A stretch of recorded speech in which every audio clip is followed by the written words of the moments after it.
အားလုံးပဲမင်္ဂလာပါရီတာကျိုးကနေကြိုဆိုပါရစေဒီနေ့ရီကနေ့စဉ်ထမင်းဆိုင်လေးတွေကိုဒါမှတ်တမ်းတင်ထားတဲ့ဗီဒီယိုလေးပေါ့နော်ရီရဲ့နေ့စဉ်အလုပ်ဆိုလို့ရှိရင်တော့ဒီမနက်ခင်းပိုင်းစပြီးစွာနဲ့မိဖို့ကြောင့်နေစတယ်ဒီထမင်းဘူးလေးတွေထဲမှာဆိုလို့ရှိရင်ရီကလေအရသာတင်မကဘူးစေတနာပါတေချာလေးကိုထည့်ချက်ထားတာပေါ့နော်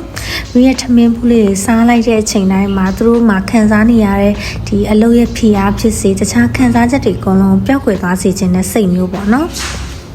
ထမင်းချက်ရတာကိုလည်းလုံးဝတာဝန်တစ်ခုလိုမျိုးမခံစားရဘဲနဲ့ချစ်ချင်းမေတ္တာစေတနာကြီးအပြည့်နဲ့ထည့်ချက်ထားတဲ့ဒါထမင်းဘူးလေးဖြစ်ပါရဲ့ရှင်